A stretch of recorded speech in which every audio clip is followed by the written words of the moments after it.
Todos apostos, vocês me ouvem bem? Ouvindo bem, Brito. Me ouvi bem, Maravilha. tá Felipe, bem? então já compartilha aí Vocês têm uma capa da tua apresentação, a gente começa em cima dela. Vamos lá.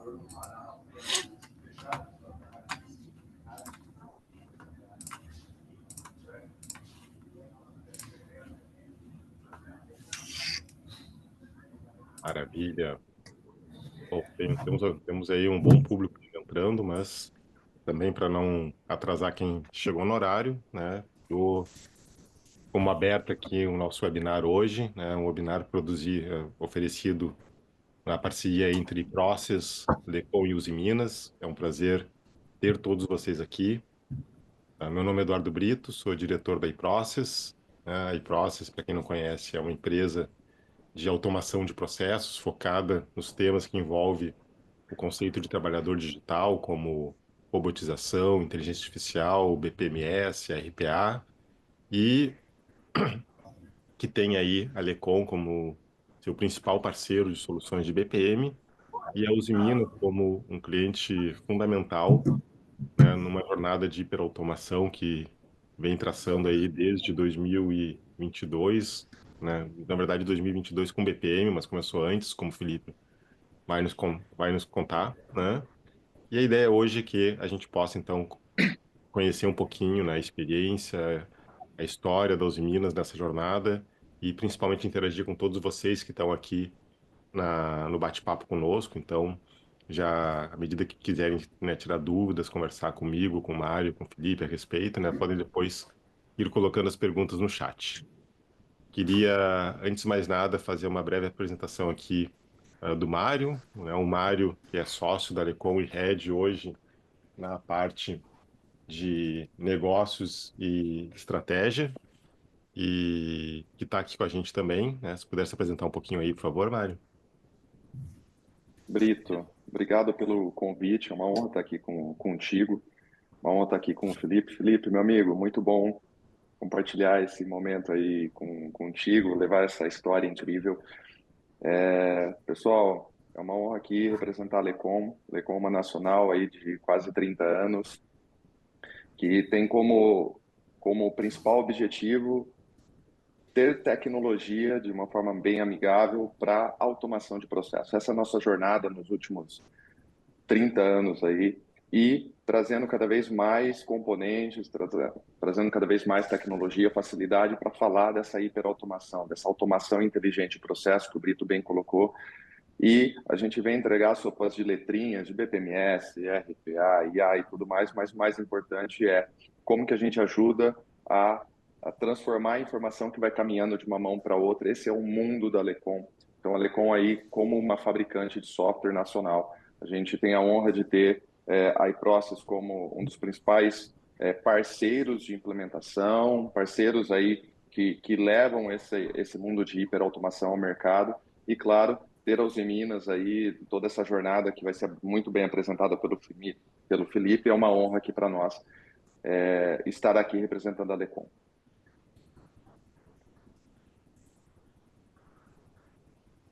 Perfeito, Mário. Obrigado aí pelas palavras e finalmente queria aí apresentar o Felipe que conduziu desde o início aí todo esse processo, né, de levar as tecnologias de hiperautomação para dentro da Uzi Minas. Hoje ele é gestor na área de inteligência da informação, né? Mas trabalhava até bem pouco tempo atrás como gestor na área de business process. E queria então lhe passar a palavra aí, Felipe, para se apresentar também e já começar a falar um pouquinho aí do case da Uzi Minas, como todos nós estamos esperando. Tá legal, gente. Bem, me escutam bem? Perfeito. Opa, muito bem. Legal. Bom dia, agradeço aí, Mário e Brito, pelo convite. Saibam que também é um prazer estar aqui com vocês, né, discutindo e debatendo um tema que considero bem relevante aí dentro de uma jornada empresarial, né, um tema que particularmente eu gosto e tenho muita vontade aí de falar, né? Então, me apresentando rapidamente, atualmente eu estou como gerente sênior da área de inteligência de informações, como o Brito colocou aqui da Uzi Minas. Então, hoje eu estou liderando temas de sistemas de gestão e toda a parte de modelos e Advanced Analytics, mas até setembro, né, até mês passado aí, eu estava como gestor da área de Business Process aqui da Uzi Minas, uma área que nasceu em 2019, né? Então, nós criamos aí, inicialmente, era um escritório de processos conectados diretamente na diretoria de tecnologia e informação, e depois a gente foi, né, montando times focado em soluções de automação com robôs digitais, mineração de processos, automações low-code, assistentes, chatbots e toda a parte de orquestração e gestão de processos utilizando solução de BPM. Essa área ela foi crescendo, né, foi se expandindo, e hoje temos aí com colaboradores próprios e terceiro na casa de 25 pessoas, né? Então nasceu comigo, né? Eu fui convidado aí a somar o time das Minas em 2019 e a gente conseguiu desde então fazer um trabalho bem interessante com alto impacto aí em todas essas frentes de trabalho. Trabalhei um tempo em consultorias de gestão e tecnologia, né, passando por empresas como Vale, a TOTUS e a FIENG, e minha maior expertise aí está nas disciplinas de gestão, principalmente unindo práticas, né, com pessoas, processos, tecnologias. É o que eu gosto, é o que eu amo fazer aí. Vamos lá. Falando rapidamente da Uzi Minas, né, nós somos líder de mercado de aços planos aqui no Brasil. No ano passado, a gente teve uma receita de 27 bilhões, com lucro de 1,6 bi. Hoje temos aproximadamente 13 mil colaboradores diretos, e quando consideramos os indiretos, em especial o time da industrial na nossa planta Uzi Minas, a gente chega aproximadamente a um grupo de quase 30 mil pessoas. E fomos aí também pioneiros, né, nas certificações ISO e 14000 do meio ambiente, né?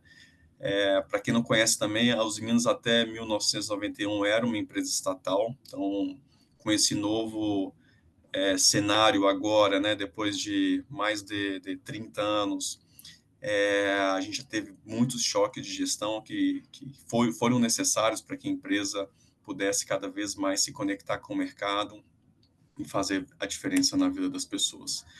Estamos presentes em toda a cadeia de valor do aço, né? Então, hoje temos 4 grandes unidades de negócio: mineração, siderurgia, transformação do aço e toda a parte de mecânica, né? Montagem, manutenção.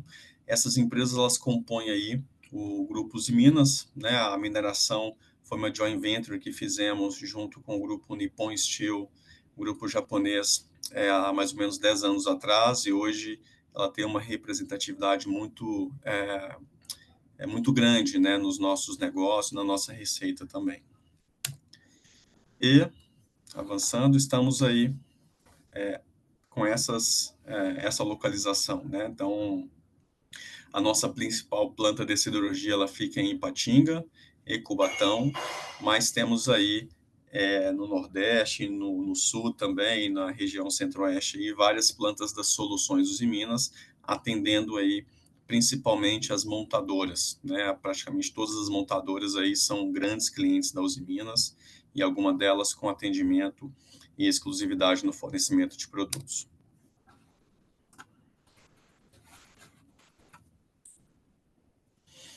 Bem, começando a falar assim, por que adotamos a solução de BPMS? Né? BPMS, como o Mário colocou, é uma sigla, né? E às vezes não soa uma palavra tão interessante, mas é né, gestão, é um sistema de gerenciamento de processos de negócio.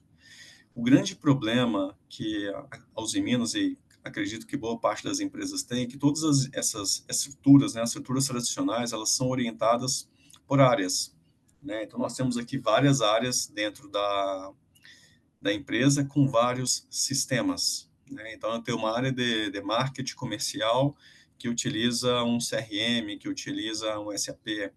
Eu tenho depois uma outra área de planejamento que utiliza sistemas legados, né? E assim vai, né?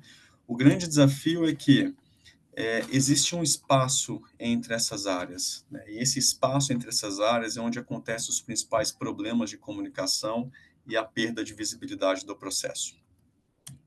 Só que as empresas, elas são orientadas por processo, né? Então, quando você é muito comum encontrar, né, uma série de e-mails no sentido de a partir de amanhã uma aprovação ela tem que passar pela autorização da diretoria X, né? Mas será que as pessoas de fato estão pensando no processo? Quando a gente toma decisões baseado em áreas, isso pode criar um gargalo muito grande, né? E muitas vezes, né, nem os líderes, os diretores têm visão do quão isso impacta o processo, né? Então, esse foi o nosso principal motivador quando falamos de uma solução de BPMS. Embora aqui estamos falando muito forte de uma questão de cultura, de uma questão de estrutura organizacional, mas o BPMS ele mostra exatamente por onde o processo passa, né? Quais são as áreas que aquele processo passa, onde estão e se existem de fato os gargalos, quais que são os tempos, né, que aquelas atividades duram. Então, isso foi um grande motivador, né, que a gente conseguiu aí em 2021, junto com a InProcess e com a solução da Lecom, a gente aprovar um projeto e, de fato, começar um projeto adotando uma solução de BPMS. Como que a gente trabalha aqui hoje de uma forma geral, né? Será que é só implantar uma solução de BPMS, né? Será que a solução de BPMS, ela, após a implantação, ela não precisa de mais nada, né? Será que é implantar a solução e acabou? E aí eu acho que a nossa experiência mostrou que não faz sentido implantar uma solução sem antes olhar para o processo, né? Então, não é tentar adaptar o processo para que ele se encaixe na tecnologia. O legal de soluções de BPMS, na maioria das vezes, são soluções low code, então elas permitem uma certa agilidade e fazer o exercício inverso. Então, eu adapto a solução e eu crio fluxos personalizados alinhado com o meu processo de trabalho.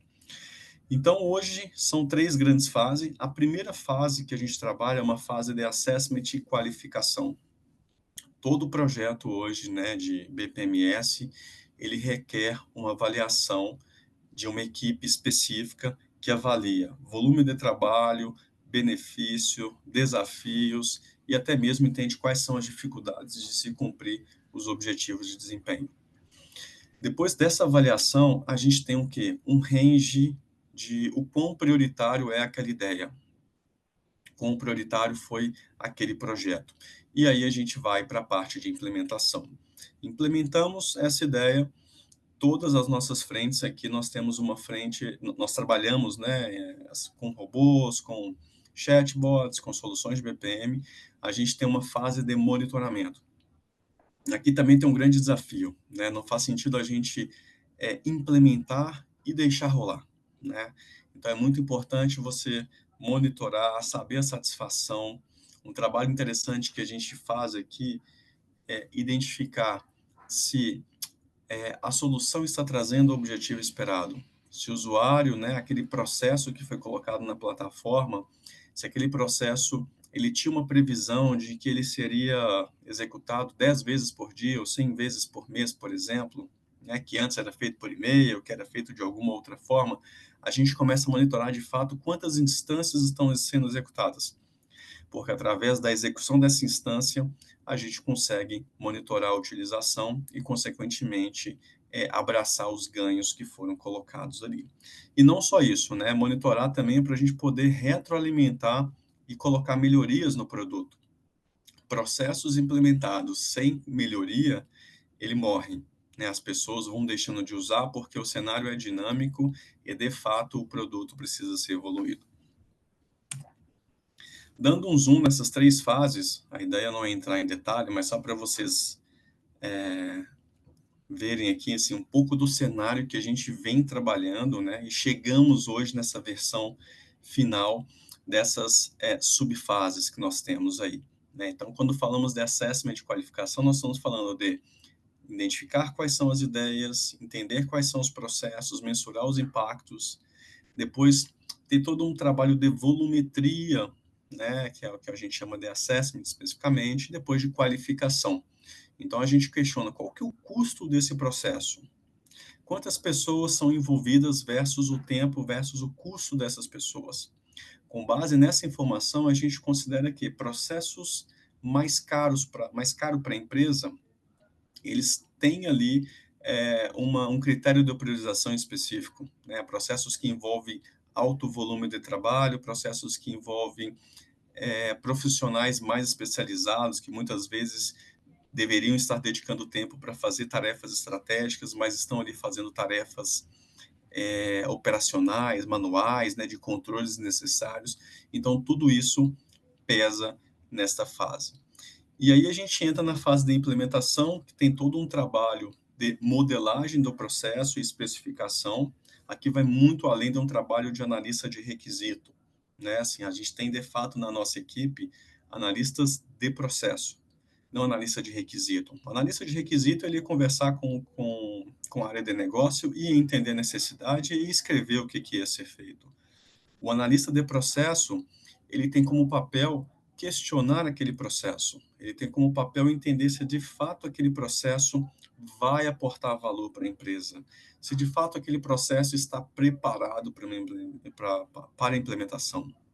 Não faz sentido nenhum a gente colocar uma solução dessa em um processo quadrado, né? Do tipo, vou implementar uma solução, mas no final a gente vê que ela continua ruim, a experiência do cliente continua ruim e o processo continua ainda com problema. Então, essa é a fase, assim, que a nossa experiência também mostra que é a fase onde a gente mais investe tempo e é, de fato, onde vamos continuar investindo tempo. Fazer o desenvolvimento, homologação, tendo pessoas qualificadas, bons técnicos que conhecem a plataforma, é mais tranquilo, né? É mais simples, é mais fácil, é mais rápido. Mas entender quais são os processos que estão ali, se aqueles processos vão de fato aportar o valor, é aí que tem um grande desafio. É aí que entra um pouco de ego das pessoas, é aí que entra um pouco da exposição, né? Que muitas vezes podem acontecer. E aqui que está o grande desafio, é aqui que a gente aporta a maior senioridade da equipe para poder desenhar. E aí, indo para a terceira fase, todos os nossos monitoramentos, eles são feitos ali através de painéis personalizados que consultam toda aquela base, aquele banco de dados de processo. Então, os gestores, eles têm como papel fundamental monitorar o processo, saber quantas instâncias estão sendo executadas, quais são as pessoas que estão sendo impactadas, onde o processo está parado. Então, muitas vezes, ele não precisa necessariamente entrar na plataforma para saber isso. Através das nossas visões de gestão, ele já consegue tomar decisões e acionar equipes quando necessário. Mas o monitoramento também não é só para o gestor. Como eu coloquei, ele é para a gente. Então, a gente avalia melhorias que estão sendo feitas, o quanto aquela melhoria ela traz de impacto naquele processo. A gente avalia, né? Temos um indicador que é um indicador de índice de assertividade de ganhos, ou seja, o ganho que foi colocado anteriormente na fase de assessment, após aí um período de operação assistida, ele está de fato retornando? Ou nós erramos em alguma parte desse processo? Né? Então, tudo isso é feito e a gente tem ali um analista de monitoramento que faz essa avaliação de novas mudanças, novas necessidades e faz também um trabalho junto aos usuários-chave no sentido de saber como está a experiência do uso e, consequentemente, melhorar a utilização do produto. Hoje a gente usa, temos um hub, né, de ideias, aí nós aproveitamos aí o nosso programa de automação de processos da UiPath, usando soluções de RPA, e a gente criou esse hub também para receber as novas ideias. Então, todo esse fluxo de ideias até o monitoramento, né, no sentido de quantas estão chegando, que tipo de ideia, todo esse assessment que nós temos hoje, a gente faz através do Automation Hub. Isso é extremamente relevante, né? A gente precisa, de fato, organizar melhor como chegam essas demandas. No começo, a gente tinha poucos projetos, mas hoje eu vou falar um pouquinho aqui. A gente tem bastante projeto e é aqui que a gente calibra todos os nossos critérios de priorização. Avançando, só dar uma ideia de quantos processos, né, que nós trabalhamos e quais são os principais macroprocessos. Então, em 2022, quando nós demos aí, né, início a essa jornada de automação, a gente trabalhou ali com 6 processos da área de comercial e mercado. Aqui nós estamos falando de processos, inclusive processos críticos para a empresa, processos da área de order management, que é uma área que gerencia o fluxo de entrada daquele processo, até, de entrada de um pedido, né? Então, a Toyota fez um pedido, passa por toda uma avaliação até a logística, até a entrega, né? Então, nós temos uma área que cuida desse ciclo end-to-end, e ela foi a nossa área aí, pioneira na utilização dessa solução. Em 2023, nós continuamos aí investindo tanto nessa mesma área, né, de order management, quanto em outras áreas do comercial, mas também vocês percebem que a gente foi expandindo a utilização para outras áreas da companhia, principalmente temas de finança e planejamento. Industrial e operações, então hoje nós temos também casos de uso nas áreas industriais da Uzi Minas, então isso é extremamente relevante. Nós somos uma empresa industrial, não podemos pensar apenas em melhorar fluxos de trabalho, de informação, apenas em áreas meios, em áreas corporativas. E, ao longo do tempo, fomos crescendo, né? Então, até outubro aí, a gente está com 17 processos, né, novos casos de uso, e a gente percebe aqui também outras áreas, né, que foram tendo interesse em relação à utilização da plataforma, como o próprio RH, a área jurídica, a área de CAPEX. Nós em Minas nós temos uma vice-presidência de CAPEX que controla todo o fluxo de investimento, então também foi uma área bastante interessada no produto. Não está aqui, mas nós temos também aí um roadmap de aproximadamente mais 50 possíveis projetos que estão listados, que vão passar por aquela esteira de priorização para a gente poder avançar aí com as entregas. Quais foram os principais desafios? Né? A gente colocou aqui 3 grandes blocos de desafios. Primeiro, o fator humano, né? Fazer esse trabalho sem ter uma gestão da mudança, sem ter uma sensibilização dos usuários, que isso é importante para o trabalho deles, mas mais importante do que isso para a empresa, né? É um grande desafio. Né? As pessoas estão acostumadas a fazer muitas vezes o trabalho por e-mail, muitas vezes de forma desordenada, e aquela forma desordenada já está até, de uma certa forma, sensibilizada para as pessoas. Elas gostam de fazer isso, né? Gostam de abrir uma tarefa por e-mail. Então, a gente começou a ter grandes desafios ali em fatores humanos, né? Desses aqui eu destaco, né, principalmente a exposição de problemas. Né? Tiveram vários casos em que as áreas, né, começaram, nossa, mas eu demoro hoje muito tempo para fazer essa tarefa. Né? Se a gente colocar uma atividade, ela vai começar a, de uma certa forma, gerar uma exposição. Né? Então, acho que foi um grande desafio a gente trabalhar em questão de fatores humanos. O segundo bloco, desafios de produtividade. Aqui eu já até comentei, né? Poxa, mas entrar nessa solução, para eu poder startar esse processo, eu não posso mandar agora pelo WhatsApp, eu não posso mandar agora por e-mail. Por que eu tenho que fazer isso? Né? Por que eu tenho que abrir uma solução para poder fazer um determinado start de um processo, sendo que antes eu fazia pelo telefone, por exemplo?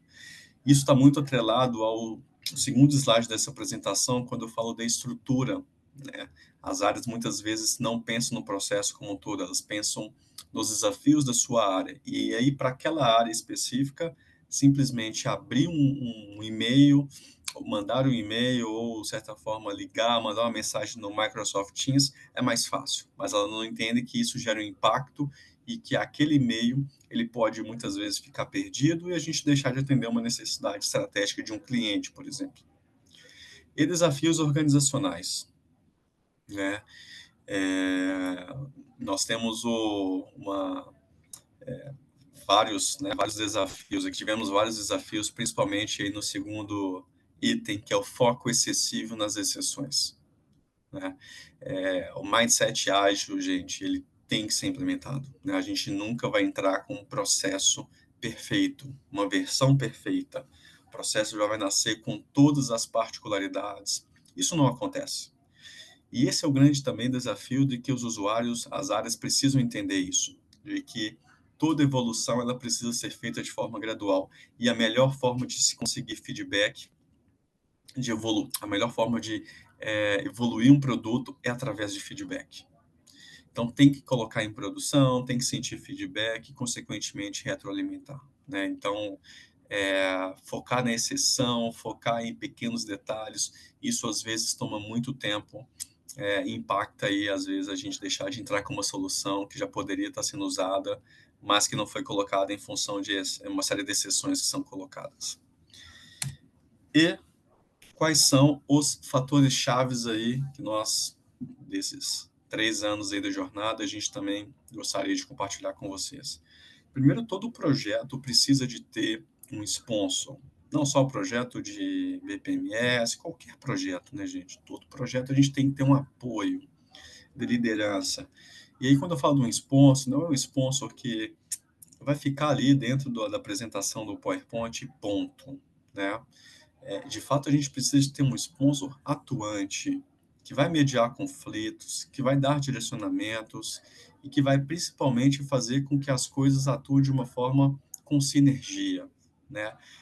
Os analistas de processo, né, eles têm grandes desafios de melhorar o processo para poder colocar um tipo de solução que atenda aquelas necessidades. E muitas vezes melhorar o processo não é um desejo da área, ela quer continuar fazendo daquela forma. Então, o papel da liderança ele é muito importante nesse sentido. Consequentemente, gestão da mudança. Faça uma boa gestão da mudança. Comuniquem bem. Reconheçam aqueles casos de uso que fazem sentido. Divulguem, publiquem matérias na intranet. A gente fez várias matérias, né? Esse ano já fizemos 2 grandes divulgações de casos de uso, onde a gente traz os usuários para poder contar a história deles, né? O quão a solução contribuiu para a melhoria daquele processo. Então, isso faz com que a gente ganhe grandes aliados e, consequentemente, venham mais casos de uso interessantes aí. E outro que eu gostaria de destacar aqui também, né? Quando começamos em 2022, pensamos muito em qual caso de uso a gente ia começar. Vamos começar com qual caso de uso? Aquele que tem mais impacto, aquele que é mais simples de fazer, aquele que pode ter um benefício financeiro, onde aquele benefício financeiro vai ser ali a vitrine do caso de uso. O que a gente decidiu? A gente vai começar pela área que apoia a automação, independente se é o melhor caso de uso. Mas a gente tem que começar com pessoas que querem fazer acontecer. Não adianta eu selecionar o melhor caso de uso e ter pessoas complexas, pessoas que pensam de forma complexa, resistentes à mudança. Não vai ser um bom caso de uso. Então, a gente começou esse projeto por uma equipe, e até foi um processos aí críticos, né? A gente está falando de processos que envolvem, inclusive, o cliente, mas a equipe estava totalmente envolvida e engajada para começar. Tivemos muitos desafios, mas conseguimos, de fato, superá-los pelo engajamento que a gente teve com a equipe, né?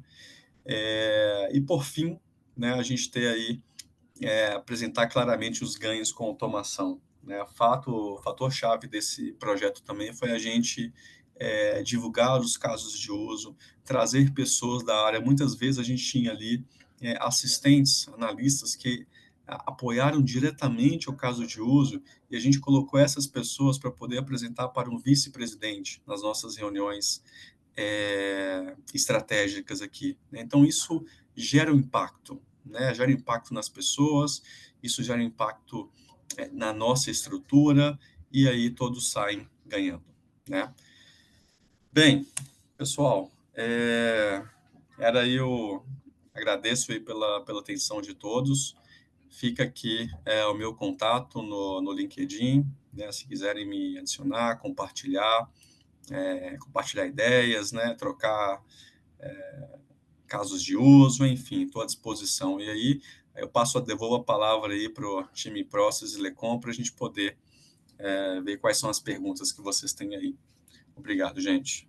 Obrigado aí por todo esse conteúdo, por toda a informação, bastante rica a experiência de vocês, a jornada como um todo, né? E o reflexo disso a gente pode ver aqui, né? Pela realmente quantidade de perguntas que já chegou aqui, temos mais de 15 perguntas aqui na fila, né? Vamos ver se a gente consegue responder todas nesse período que a gente tem, mas eu vou começar aqui por ordem de chegada das perguntas e vou aí, o Mário vai me ajudando também a levantar as perguntas para poder você responder ao público, né? Estamos com mais de 220 pessoas agora aqui também no webinar, então mostrando realmente a relevância do case como um todo e da própria Uzi Minas, evidentemente, né? Que é uma marca que chama a atenção aí de todo o público. Pode falar, Felipe. Não, não, ótimo. Fico feliz aí. Contem comigo, pessoal. Vamos lá, Brito. Vamos lá. Então, a primeira pergunta aqui, né, é sobre o cálculo de custo, né? O questionamento sobre quais são os dados que vocês levaram em consideração para poder fazer o cálculo do custo do processo. Bem, o custo do processo, ele basicamente, como eu comentei, a gente levanta quantas atividades são feitas, né, qual que é o volume de trabalho estimado para aquele caso de uso especificamente, quais são as pessoas envolvidas e quantas pessoas são envolvidas, né? A gente usa uma referência de valor hora.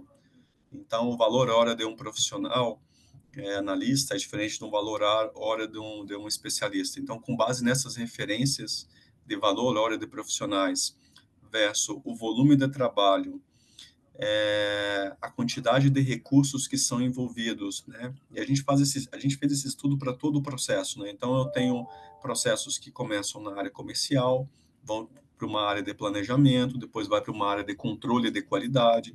Então, a gente mapeia quem são os perfis envolvidos em cada uma dessas tarefas, a duração de atividade dessas tarefas, a quantidade de recursos e, consequentemente, o custo desse recurso. Através dessa conta bem simples, a gente chega no custo estimado de cada instância daquele processo, ou seja, a cada execução de um processo, até o final da conclusão, custa X para a empresa. Então, aquela quantidade de execuções daquele processo durante um mês é uma estimativa de custo daquele processo mensal. Além disso, podem existir também alguns custos de recursos que são consumidos através daquele processo. Então, para fazer aquela atividade, eu tenho também que, né, fazer ter um licenciamento que eu preciso colocar nesse curso porque ele faz parte exclusivamente daquela tarefa. Então, a gente mensura custo de licenciamento. Então, todo, é, todas as variáveis que influenciam naquela atividade específica, como pessoas e outros recursos, a gente mensura para ter um custo final. Óbvio que são custos estimados, né? Mas aquilo ali é uma referência para a gente poder tomar decisões de priorização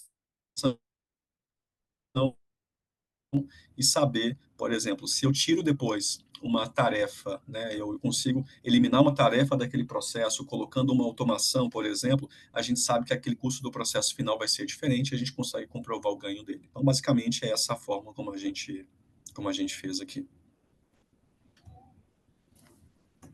O Mas Felipe, é conta simples, gente, não tem nada complexo, né? Os blogs nada da complexo. eProcess aí tem bastante conteúdo para isso aí, ajudam bastante aí também. Que legal, cara. Felipe, e está aumentando as perguntas, tá? Então, assim, é muito legal ver a tua disponibilidade de peito aberto de ir, assim, para um bate-bola aqui de perguntas em que você muitas vezes não se preparou para a pergunta, mas a tua jornada já te preparou para tudo aqui, né?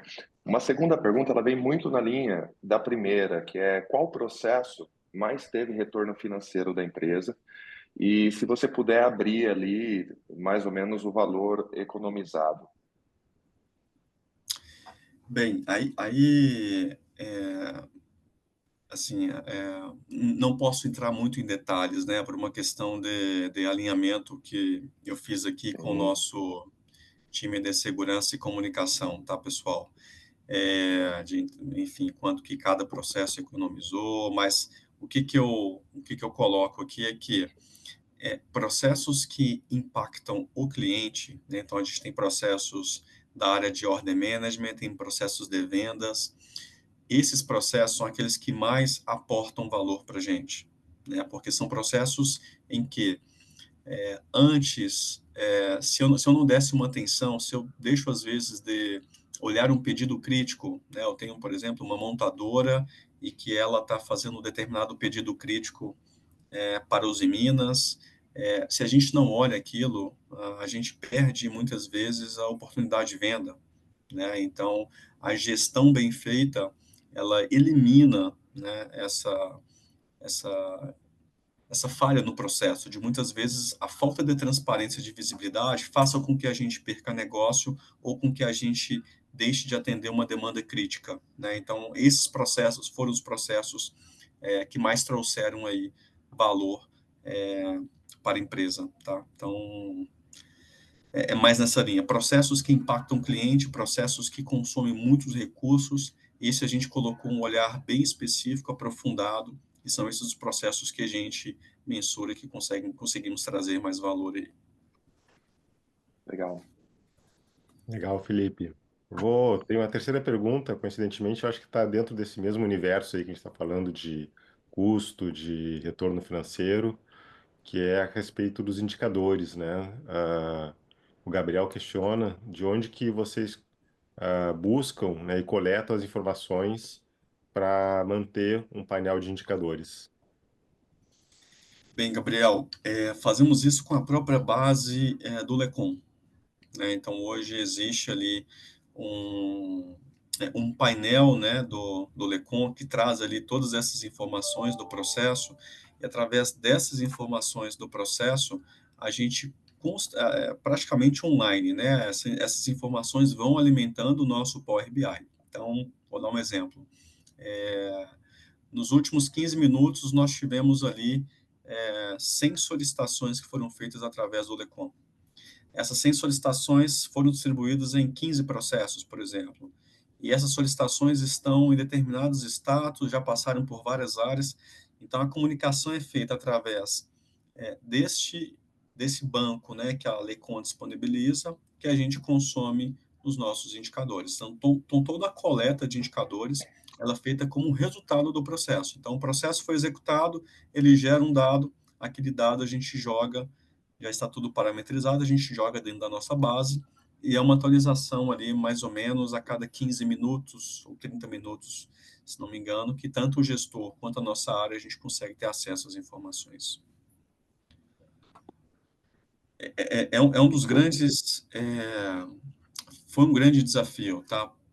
Para a gente poder construir toda essa visão. A Uzi Minas quis construir a visão personalizada, né? Não é uma visão padrão do produto. Então, a gente avalia lead time de todos os processos, a gente avalia gargalos, né, SLAs não atendidos, índice de pessoas que mais contribuem para o atraso daquele SLA. Então, a gente quis personalizar para atender às necessidades de gestão, né? Então, foi um grande desafio, mas a gente aí conseguiu ter hoje esses dashboards todos atualizados.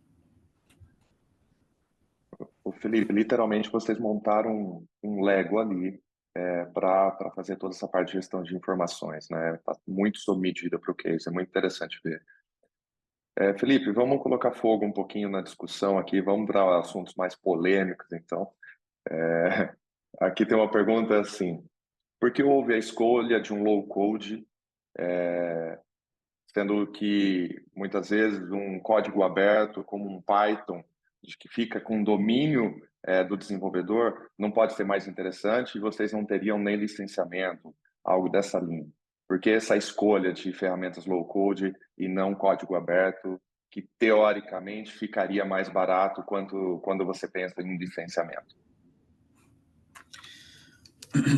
Eu acho que, assim, não sei se ficaria mais barato, né? Eu acho que essa é a primeira resposta, né? Não necessariamente soluções de código aberto são soluções de fato mais baratas, né? Eu acho que tem todo um estudo do que se tem que fazer e definir de fato o que que é barato e o que está alinhado com a expectativa da empresa, né? Às vezes, a visão de velocidade de implementação, velocidade de ajuste, inovação do produto, ela é muito mais importante do que você talvez manter times de desenvolvedores que ficam evoluindo produtos, né? As soluções, usualmente de BPMS, elas já vêm com uma estratégia muito bem definida de modelagem de processo, de reuso de regras, de facilidade de adaptações. Então, para construir isso tudo do zero, isso vai levar muito tempo e, de uma certa forma, vai custar muito. Financeiramente, vai custar muito em termos de esforço e dedicação. Eu acho que o ponto principal é inovação, né? Soluções de mercado, soluções onde tem empresas que cuidam da inovação do produto, para a gente é muito mais alinhado à estratégia do que a gente quer. A gente não quer montar equipes que ficam ali desenvolvendo, evoluindo produtos, sendo que eu posso ter ali parceiros que estão cuidando disso, né? Então, acho que esse foi o nosso principal fator de decisão. E a nossa área Business Process é uma área que praticamente trabalha com 100% soluções low code, né? Então, isso a gente ganha bastante em velocidade de implementação, ajustes muito rápidos, né? Não ficamos aí muitas vezes dependendo de uma série de validações de código. Então, tem alguém pensando nisso, por que não aproveitar isso? Né? Se tem alguém que já construiu o conceito de low code, eu acho que ele vem ficando cada vez mais com maior impacto, né? Eu acho que, mas tudo é estratégia, assim. Nós hoje, agora com o meu outro chapéu, né, na outra função, a gente tem um mix dessas coisas também. Então, acho que depende da estratégia da empresa, né? Mas a questão, só ressalto que a questão de custo depende, né? Temos que olhar isso com mais cuidado, né? Não podemos afirmar que fazer algo em uma solução low code vai ser mais caro do que fazer uma com código. Acho que não é muito bem por aí. Tem que olhar muito o alinhamento e visão de longo prazo aí do que você espera aí a empresa quer. Legal, Felipe. Acho que é bem colocado. Isso é uma discussão que eu que trabalho há 25 anos com BPM já ouvi muito. Eu acho que é muito desse ponto que você colocou, né? Tem o custo da licença, mas tem o custo da produtividade. E eu sempre falo que também tem o custo da não entrega, né? Se você percebe que uma solução, né, com uma solução low code mais produtiva, você vai entregar no final do ano com as mesmas horas, 30 processos e com uma solução com mais esforço para desenvolvimento, você vai entregar 20 processos, a questão não é que você gastou as mesmas horas e economizou a licença, mas qual foi o impacto para a organização de não ter 10 processos automatizados? O quanto que custou isso? Né? Esse é um ponto, para mim, extremamente relevante de botar na conta, porque, na verdade, o que a gente precisa, né, a tecnologia, ela não é um fim por si mesma, a gente precisa levar benefício para o negócio, então a gente tem que buscar a minha visão, as soluções, sejam elas quais forem, que que a gente consiga fazer o mais entregas possível para poder o negócio ter um maior impacto que a gente conseguir entregar. Exato, Brito. Exato. Falando de produtividade, né, uma outra questão aqui, quando eu não falo o nome da pessoa é porque veio como anônimo, tá? Mas outra questão pergunta sobre qual foi a percepção dos principais benefícios que a Uzi Minas viu com o uso da solução de Gilecom em termos de produtividade e eficiência operacional. E eu queria complementar essa pergunta, né, com algo que também é algo bastante recorrente nas dúvidas das pessoas, porque você mesmo comentou na primeira pergunta ali o teu custo operacional, você calcula com horas, etc, né? Mas esse custo operacional, as soluções de BPM eles são soluções que envolvem orquestração de processo, distribuição de atividades, né? A gente também tem o RPA, é verdade, que vocês também utilizam, que reduz o tempo das pessoas, né? Mas a gente também vê que soluções de BPM podem nos ajudar a diminuir retrabalho, pode nos ajudar a diminuir o andamento do processo para que ele vá de forma objetiva para os lugares corretos, né? E eu acho que isso é um custo que muitas vezes está escondido, né? Então, voltando à pergunta original, né? Como que vocês percebem, em média, o ganho do uso do Alecon e, por consequência, de uma solução de BPM em relação à produtividade e eficiência operacional? Bem, muito alinhado com o que nós falamos lá no começo, né, Brito? E aí você trouxe uma palavra-chave, ganhos ocultos, né? Se você vive no caos, né, onde tudo cheio de e-mails, tarefas totalmente desorganizadas, processos sem medições, né? É muito difícil você, inclusive, mensurar o custo daquele caos, né? Onde você tem várias pessoas fazendo várias tarefas sem controle. Então, ganhos ocultos é muito importante, porque as equipes não estavam percebendo onde que os problemas estavam, né? Então, onde que eu tenho aquele problema, onde que eu posso melhorar, quem são os meus principais ofensores, quais são as tarefas que mais consomem tempo, quais são as tarefas que mais têm retrabalho. Isso é importante também, né? A solução hoje ela consegue mostrar que existe um índice que a gente também acompanha, que é um índice de retrabalho do processo. Então, o processo ele passou por aquela etapa, ele foi para uma outra etapa, e aquela outra etapa recusou aquela etapa do processo anterior. Então, aquele processo que passou de uma instância e voltou, ele começa a ser mensurado através de ciclos, né? Então, quantos ciclos de retrabalho que eu tenho naquele processo? A gente faz essa conta. Então, você tem ali processos que têm no começo, né, tinham mais retrabalho, que a gente conseguiu atuar e reduzir esse retrabalho, consequentemente, reduzindo o retrabalho, você reduz o lead time, né? Então, as principais métricas que a gente trabalha estão relacionadas à redução de lead time, redução de retrabalho, então todas estão conectadas com o tema de produtividade, né? E como que a empresa enxerga isso? Através, né, de informações e visibilidade que a gente dá, né? A plataforma hoje, como vocês viram, está presente em pelo menos 15 áreas de negócio, né? E de áreas com alto impacto. Então, só de estar presente em áreas de negócio com alto impacto, tendo usuários aliados, né, que estão ali divulgando, né, essa solução, que estão até mesmo trazendo novos casos de uso, isso é um grande benefício para a gente. Muito, muito legal. E Felipe, escolher qual processo, tudo é um desafio, né? Então você mostrou essa jornada ali de como fazer e tudo.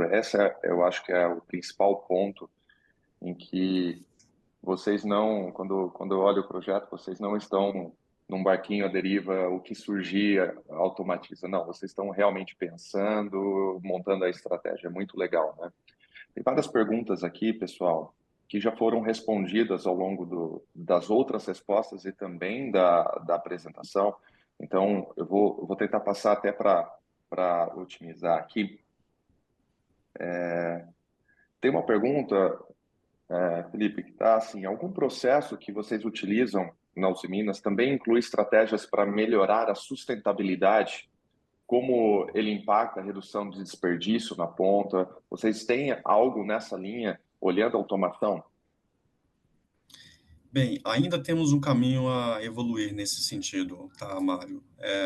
Mas nós temos alguns casos de uso que são interessantes, que atuaram fortemente em redução de papel, né? Legal. Então, a gente tinha vários formulários que são preenchidos, né? Que eram preenchidos, e que isso, de uma certa forma, tinha um custo associado, mas tinha uma questão também de alto consumo de papel, né? De uma certa forma. Então, a solução ela trouxe resultados interessantes nesse sentido.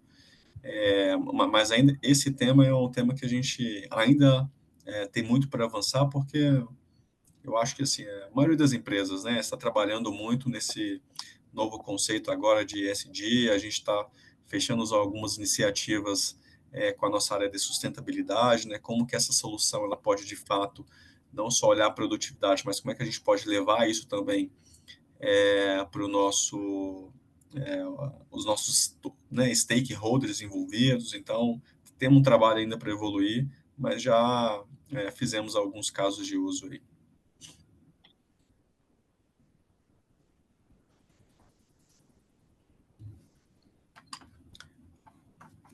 Maravilha, Felipe. Estamos rolando aqui, que está vindo muita pergunta, né, Brito? Então, a gente está Pois até é, vou lendo dar uma aqui, filtrada aqui. compilando e vendo Eu estou o lendo que, algumas aqui. o que Tem já um que foi presta interessante discussão. aqui, que o Pedro, ele perguntou se tem exemplos de hiperautomação, né? Eu acho que eu acabei não falando isso, mas como vocês viram, nós temos uma gama de ferramentas focado em automação e produtividade, então robôs, BPMS, etc. Nós temos alguns casos de uso onde a solução o processo ele começa, né, através de um robô digital que faz uma série de checagens, de conferência, e a depender do resultado desse processo, o robô ele inicia uma instância no BPMS, né? Então, e o contrário também a gente já está estudando, né? Então, tem um processo específico que ele foi modelado e a partir do momento que eu entendo que uma atividade que era executada por uma pessoa e que eu posso colocar, por exemplo, uma automação e aquela automação devolver o resultado dela para o LECOM, a gente também está estudando esse caso. E temos também casos em que casos no backlog, né? Agora unindo as soluções de assistentes virtuais.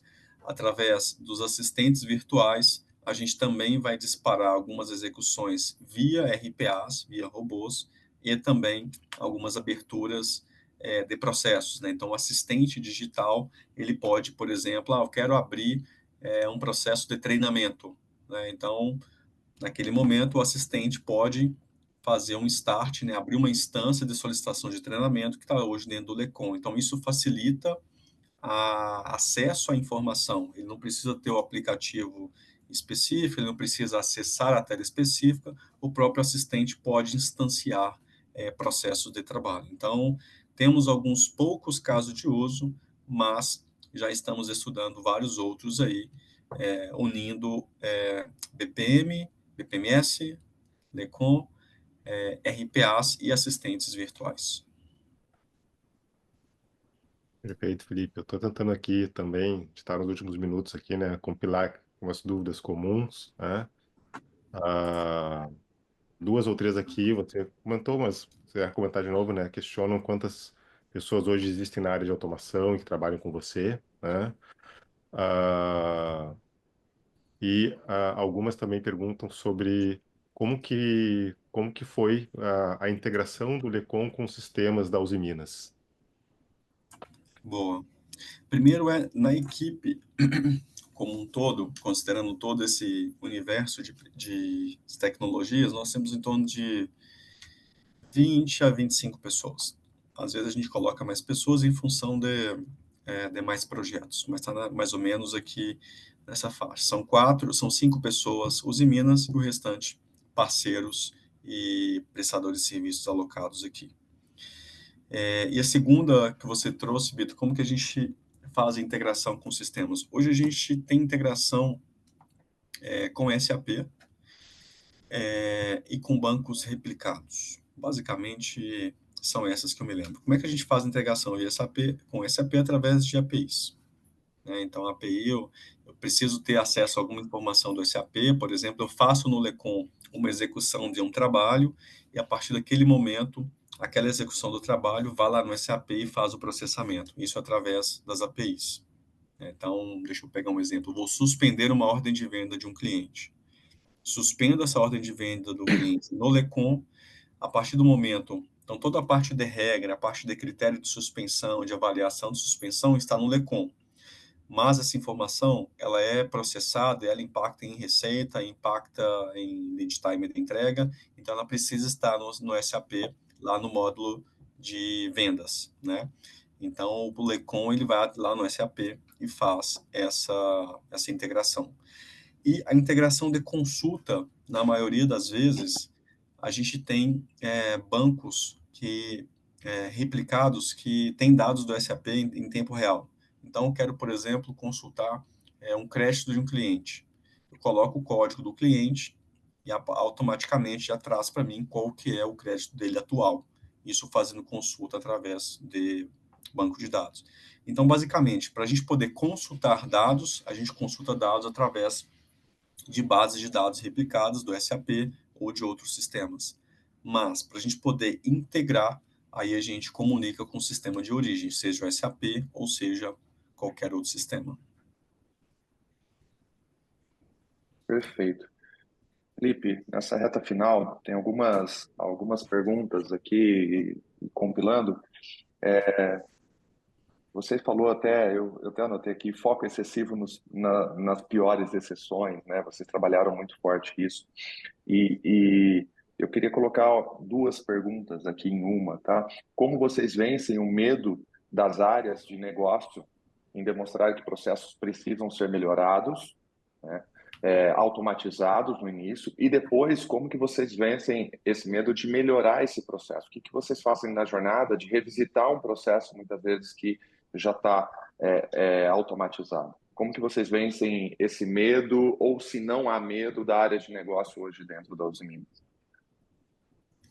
Eu acho que existem receios, né? Como qualquer outro projeto. Quando você vai começar um projeto, eu falei um pouco dos desafios, existem algumas barreiras de resistência, né? De uma certa forma de exposição. Isso é comum. O grande desafio da gente trazer essas pessoas para o nosso lado é mostrar que a plataforma ela não tem como objetivo gerar exposição, ela tem como objetivo você ter uma visibilidade do processo, é diferente, né? Então, além disso, comunicações, trazer as pessoas, engajar e principalmente, né, fazer com que essas pessoas sejam reconhecidas.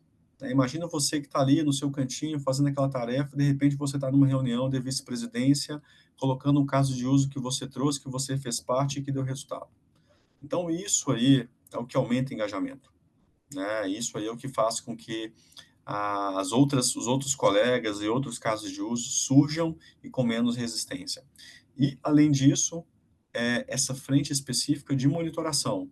Então, nós temos aqui uma pessoa que ela fica diariamente acompanhando se aquele processo está trazendo o objetivo esperado e, se não, que tipo de ação que a gente tem que fazer para melhorar.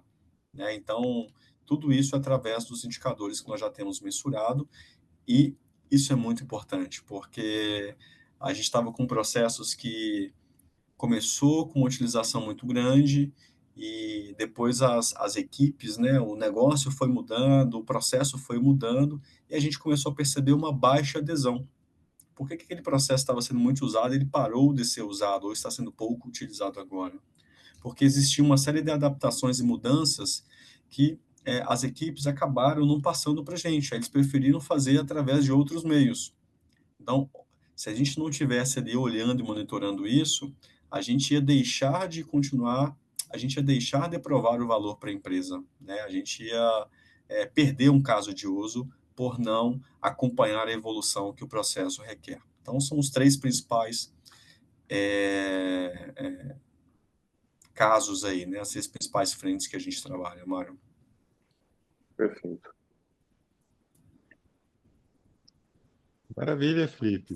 Estamos aí já praticamente no horário do meio-dia, então queria inicialmente agradecer a todos aí pela presença, né? Passar a palavra aí para o Mário para dar as últimas palavras e fechar o webinar, né? E depois para o Felipe também para as considerações finais. Brito, Felipe, só tenho a agradecer a vocês, a equipe iPros, a equipe Lecom, a equipe Usiminas. Puxa, é uma grande honra fazer parte aí dessa jornada.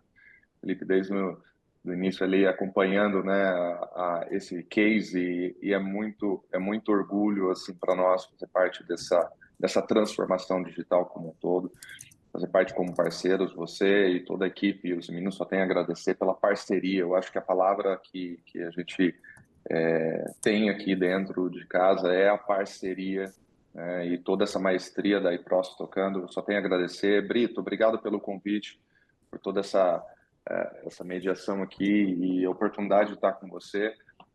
Você falou de 25 anos ali de história. Brito, não entrega a idade assim, eu estou há 20, mas nós começamos muito cedo, né? Então, começamos muito novinho ali e só tenho a agradecer essa jornada que já estamos há tanto tempo aqui e dá muito orgulho ver um case como esse. Parabéns, Felipe, para você, para toda a equipe. Parabéns à iPros aí nessa jornada de implementação, ajudando no dia a dia. E só tenho a agradecer. Obrigado mesmo pela oportunidade. Obrigado, Mário. A gente passa aí para fazer um fechamento, Felipe. Bem, obrigado, pessoal. Lecom e Process aqui pela oportunidade, pela participação de todos também. Eu vi aqui que eu já recebi 47 convites no LinkedIn, então fique à vontade para conversar com a gente. E né, foi uma jornada e está sendo uma jornada desafiadora, né? Quando a gente fala de automação de processo utilizando soluções de BPMS. Mas eu acho que os principais desafios que foram colocados, eles têm como os principais desafios, as lições colocadas têm como objetivo aí trazer para vocês um pouco da nossa experiência para que a gente possa, né, vocês possam talvez usá-los como insights aí no dia a dia de vocês. Então, o que precisar também podem contar comigo aí. Maravilha, Felipe. Muito obrigado aí, obrigado pela presença, obrigado a todos também. Deixo o convite aí a todos que acessem aí então o perfil do Felipe, façam conexão com ele, acessem a Lecom, conheçam tudo que a gente pode fazer com a plataforma de BPMS da Lecom, como o Felipe pode trazer essa experiência, e também o site da iProcess, o blog da iProcess, para conhecer nossas ofertas de automação de processos, de inteligência artificial. Nós acabamos de lançar uma capacitação essa semana de inteligência artificial corporativa para ser dada on demand para formar centenas de pessoas dos nossos clientes. E acompanhe, né, os canais da iProcess Telecom, porque todos os meses a gente tem aí um conteúdo, um webinar, um assunto novo para compartilhar com vocês. Muito obrigado a todos. Agradeço a presença de todos. Esse conteúdo depois vai ser disponibilizado nos nossos blogs para quem quiser assistir ou compartilhar. Um bom almoço aí e obrigado a todos novamente. Obrigado, Um pessoal. abraço, gente. Até mais.